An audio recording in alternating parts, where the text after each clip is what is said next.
Hey baby, do you have a song? Are you filming? Yeah. Oh no, okay. Well, hello everyone. Welcome back to the Tiny Show on Malarkey. I'm Tiny. Remember to like, share, and subscribe so you can see videos like this every day. What are you doing? The dog is attacking me. Okay. Well, we're just going to jump right into the video with our National Day. Today is National Proposal Day. Aww. This day is for those who have waited patiently for that special someone to pop the question without success. Observed on both the vernal and autumnal equinoxes. Vernal and autumnal equinoxes, hashtag National Proposal Day, is an opportunity to let the loved one in your life know that you are open to a marriage proposal. Where the subtle hints have not worked, a more direct approach may be required. Relationships are like puzzles. Pieces from both of you fit together. There is no right or wrong way to approach or hint your partner about marriage. If you feel secure about your relationship, encouraging small hints will give you the opportunity to see the reaction of your partner. Each person is different, as is each relationship. Who knows? Your inquiry about marriage might be what the other was waiting for. Aww. To all you lovebirds out there, get married. Oh. All right. And next up is our quote of the day, which today's quote is called balance. Never let success go to your head and never let failure go to your heart. That's really cute, isn't it? Yeah. What do you think? What does this quote mean to you? Were you paying attention? Yeah. Right, paying attention. Oh. All right, next up is our word of the day. All right, so today's word of the day is immaculate. So immaculate is an adjective which means perfect or spotless, like a house so clean that it shines and glitters. Ooh. And then on the back we have some facts about the word. Some word pairs are immaculate house, immaculate lawn, or immaculate appearance. Some synonyms are spotless, perfect, and flawless. Ooh. It's used in 5.1% of stories. And here is a sentence that uses immaculate from Harry Potter and the Chamber of Secrets by J.K. Rowling. Professor Sprout was a squat little witch who wore a patched hat over her flyaway hair. There was usually a large amount of earth on her clothes, and her fingernails would have made Aunt Petunia faint. Gilderoy Lockhart, however, was immaculate in sweeping robes of turquoise, his golden hair shining under a perfectly positioned turquoise hat with gold trimming. Wow, that was a lot of words. Thank you for that. All right, and so that is our word of the day, which is immaculate. Let's jump right into our next segment. All right, it's time for Patty's American Sign Language section, where he's going to teach you a new word. So let's first review our previous letters. So, A, you ball up your fist and put your thumb to your side. B, you flatten your forefingers and put your thumb across your palm. and today's new letter, C, you put your forefingers like you did for B. You stick out your thumb. You curl your forefingers so it kind of looks like a loop. And then you adjust your thumb so it looks like you're making a C with your hand. so looks like you're making. Oh, so now that we have A, B, and C, we can make words, can't we? Yep. So we can make the word cab, C, A, B. Nice. What do you know? How interesting. A, B, C, easy as 1, 2, 3. No. All right, it's time for our creativity segment. Yay. Still trying to figure out what to call it, but this is where we have our drawing and our writing. So today's drawing prompt is space. So that could include planets, astronauts, or even aliens if you want to do that. Tune in later where I'm going to be drawing a really cool space scene. I'm not going to show you how to draw, I'm just going to draw it and it's going to be great. And then today's writing prompt is, Patty actually did our writing prompt, so let's have him explain. Today's writing prompt is, would you rather spend the day at an art museum, science museum, or a history museum? And why? And why? I'd say at a science museum, it's because there's way more little components and little booths than like a history or art museum. That's because art museum you just look at stuff in History Museum, you just learn plainly while looking at wax sculptures. And, Who hurt you? What made you hate history and art museums so much? and these, fun activities, like booths can, like, show, like, how something is proven or, like, how to conduct one type of experiment. So you like the hands-on exhibits? Yes. Well, history museums have like presentations too, so those could be good. That's it. Like, yeah, but like, there's also like little like parts that like you press a button and like talks to you, and then art museums you can really just like appreciate like the history of art. A lot It's of our more sophisticated. our museums right now went to virtual, so you can go to a lot of the different history museums around the country right now and go to them virtually right now. Ooh, that's So maybe we'll go to one later. Oh, cool. who knows? Yeah. We usually never stick up to our promises, but maybe. Oh. Who hurt you? You know what? You look like you need a hug. I needed that. Thank you. I know. All right, let's jump right into our next segment. All right, so you know what time it is. Time for our fast segment. Yeah. So we always start with our state. You see, we have our map with our flags. We've already done Florida, Alabama, Texas, and Alaska. And so today's state is, drum roll please. California. I was gonna say it. California. So we have our California flag. I'm not letting you put it in. This is my thing. This is what I look forward to when I wake up in the morning, putting that flag in. It's been a state since September 9th, 1850. Whoa! That's your birthday! No, wait, not the year. It's September 9th. So on September 9th, be sure to wish him a happy birthday. And happy birthday to California. Its capital is Sacramento. Its state bird is the California quail. And its flower is the golden poppy. And its nickname is the Golden State. Probably because we had the California Gold Rush Whoa. back in those days.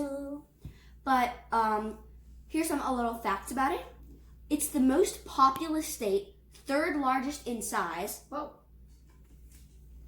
and I know the top two. with much of it lying along the San Andreas Fault, subjecting many Californians to frequent earthquakes. California has a strong link to both Spanish and Mexican cultures, and it's evidenced by many of its cities' names, its architecture, and the many Spanish missions that dot the 780-mile coastline. That's really cool. So I don't know where Patty went. She kind of disappeared. Its major resources are oil, timber, and natural gases. Its agriculture is vegetables, fruits, and beef. He was hungry. Okay. Its industries are computers, tourism, and movies. Why? No. Well, I'm just gonna go put this flag in. On the back, it has the Golden Gate Bridge, and which isn't actually gold; it's red. Why? Even though it's called the Golden State. Oh, a connection, I see. And its capital is Sacramento. Gosh. There we go. Now we have 5 states out of 50. There's 45 more to go, and then we move on to countries. So we have Florida, Alabama, Texas, Alaska, and California. Alaska's the biggest. I wonder what it is tomorrow. Tune in later and check our previous episodes to see what we did for these states. All right, now it's time for our landmark of the day. Today's landmark is Angkor Wat. It looks like that. And it's an ancient temple complex. Wow. The largest religious monument in the world. This huge Hindu temple is a masterpiece of architecture built for King Suryavarman II between 1113 and 1150 AD. It is made of carved sandstone and bricks and was designed to represent Mount Meru, mythological home of the Hindu gods. It is now a Buddhist center, and it is surrounded by a moat 570 feet, 174 meters wide, and about 4 miles long. So it's a temple that's 4 miles long. Wow. You see that? And this is its reflection in the water that's really pretty. Wow, I never knew that. Tune into our previous episodes to see all these facts, but other facts. And so next is our space fact of the day. Today's space thing is Saturn. It's the 6th planet from our sun and the 2nd largest planet in our solar system. Can anybody tell me what the largest planet is? Jupiter! Correct! Its average distance from the sun is 886 million miles. Its radius, which is about like can't explain it. The distance around it. No, that's the circumference. Its circumference is 235,298 miles. Its solar revolution is 29.4 years. So its year, like a Saturn year, is 29 Earth years long. Why? I don't know, because it's farther from the sun. Its average day length is 10.66 hours. So a day on Saturn is 10 hours long. Whoa. Yeah. Its temperature is negative 288 degrees Fahrenheit. It's chilly. And it is 61 moons. And its largest moon is named Titan. Some little factoids is Saturn is thousands of beautiful rings which are made of billions of rocks and ice particles. So Galileo Galilei was the first person to view Saturn through a telescope in 1610. That's really so cool. big. How do you miss it? All right, and today's president of the day is William H. Harrison. He's the 9th president of the United States. He was born February 9th, 1773, and he died April 4th, 1841. His political party was Whig. I'm not making this up. It literally says Whig. What's that mean? I don't know. We'll have to look it up. Comment below if you know what it means. He was in office from March 4th, 1841 to April 4th, 1841. He was only in office for a month. Ooh. Huh. This was what he did in his life. He fought as a soldier in the Indian Wars. He earned the nickname Old Tippecanoe after defeating Indians at the Battle of Tippecanoe. He recaptured Detroit from the British during War of 1812. Why would you even want it? There might be people who like Detroit watching this video. Sorry. That's so rude. Sorry. So Sorry. He was governor of the territory of Indiana. Was the son of a signer. Oh, sorry. The son of a signer of the Declaration of Independence. He was the grandfather of the 23rd president, Benjamin Harrison. He gave the longest inauguration speech of any president.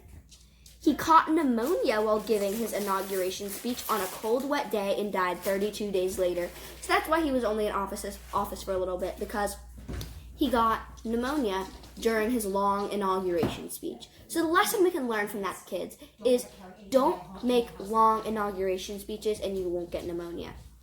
And he was the first president to die while in office.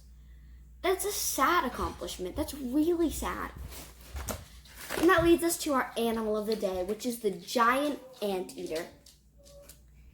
It lives in woodlands, grasslands, rainforests of Central America and much of South America.